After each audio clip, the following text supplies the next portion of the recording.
So we enter 4 directly underneath the ones column. We carry the 1 over top to the tens column. Now we continue adding. 1 plus 7 plus 3, 11, and 4 is 15. Put down your 5, carry your 1. We go on and we find out that 1 plus 9 is 10, 10 and 13 is 23. So we enter 3. And this time we're going to carry 2 to the next column. 2 plus 8 is 10, 10 and 12 is 22. So we enter 22. All we have to do now is place our comma 3 positions in. So the solution for the addition of these 3 numbers is 22,354. Let's move on to subtraction. Okay, what do we do when we have 6 minus 7? Well, that would go into an odd situation. So what we have to do is borrow from the column to the left, the tens column. We take 10 from here. So instead of having 7, this is now going to be 6, or what would be 60. And we take the 10 and add it to the ones column. So we have 16. 16 minus 7 is 9. 6 minus 6 is 0. 8 minus 9. Okay, we have a problem again. So we borrow from the column to the left. This 9,000 now becomes 8,000. And we put the 1 in front of the 8. 18 minus 9 is 9. And 8 minus 4 is 4. Place our comma and we find out the solution is 4,909.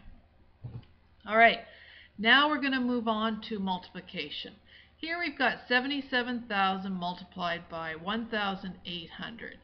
My advice to you is to ignore these zeros for now and just look at 77 times 18. So we start with 8 times 7, and that's 56. So we write the 6 immediately under the 8, and we carry the 5 over one column. All right, here we've got 8 times 7 again, which is 56, but now we have to add the 5. So we get 61. All right, now we have to multiply 1 times 7 and then 1 times 7 again. This time our solution has to be moved over one column. 7 and then 1 times 7 again, 7. What do we do now? Well, we add these up. So let's draw a line. 6 plus 0 is 6. 1 plus 7 is 8. 6 plus 7 is 13. Now we have to consider all of these zeros. Well, you add up the number of zeros, and in this case there are 5, and we enter all 5 at the right of our solution. 2, 3, 4, and 5. Place our commas, and we see that the solution to 77,000 times 1,800 is 138,600,000. Okay, moving on to division. In this example, we've got 26 divided into 5,325. Well, what we have now is 26 going into 5, and that's not possible. So we look at one digit over. Can 26 go into 53? And the answer is yes. How many times? 2. So we enter the 2 above the 3. Multiply that 26 times 2 and you get 52. We write the 52 immediately under the 53 and you subtract that from 53, which leaves you with 1. Can 26 go into 1? Well, of course the answer is no. So you carry down the next number, which is a 2. And ask yourself the same question. Can 26 go into 12?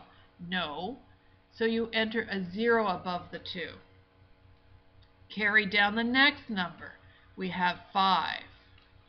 26 into 125. Yes, in fact, it can go, and it can go 4 whole times. So 4 times 26 is 104. You write that right underneath the 125, and you subtract it from 125. That leaves you with 21. So 26 can go into 5,325 204 times with a remainder of 21. Now, in a future lesson, we will take a look at what to do with this remainder. It'll show up in your decimal section. What do we do now? We've got to understand what order these different operations happen in when you look at an equation. We have a little acronym here called BEDMAS. B for brackets, E for exponents, D for division, M multiplication, A addition, S subtraction. That's the order of those operations. So whenever you look at an equation, the first thing you're going to look for are brackets. And if there are any, solve for what is in the brackets first. Follow that by searching for an exponent. And an exponent is something that might look like this. 2 to the power of 2. That would be the same thing as saying 2 times 2, which of course would be equal to 4. You could also have a situation where it might say something like 2 to the power of 3, and in that case it would mean 2 times 2 times 2 again. 2 to itself 3 times, which would be 4 times 2, which would be 8. We're going to look at more exponents again in another lesson. So let's try some of these out. We've got an equation here with multiple operations. In this case, we don't have brackets, but we do have an exponent. So 1 plus 15 divided by 3, subtract 2 to the power of 2, and as I explained up here, that means 4.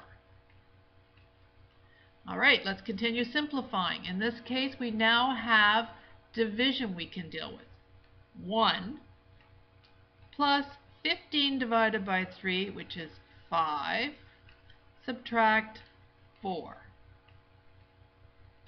Okay, addition and subtraction. You can do either one first, but let's try the addition. 1 plus 5, of course, is 6. 6 minus 4 equals 2. What happens if we had done the subtraction first? In that case, we would have had 1 plus 5 minus 4, which is 1, which equals 2. So you can see it doesn't matter which operation you did first, your resultant will be the same. And that is also true for division and multiplication. Let's take a look at this other example. In here we do have brackets. So you've got 155 minus 75, which is 80. Divide that by 4, plus more brackets, 225 minus 75, which is 150. Divide that by 50. Okay, the next item in our order of operations here would be division or multiplication. We don't have multiplication, but we do have division. So 80 divided by 4, of course, is 20. We add 150 divided by 50, which is 3. 20 plus 3, and our answer is 23. So those are the 4 basic math functions and the sequence within which we do operations. BEDMAS. Hope that you found this helpful.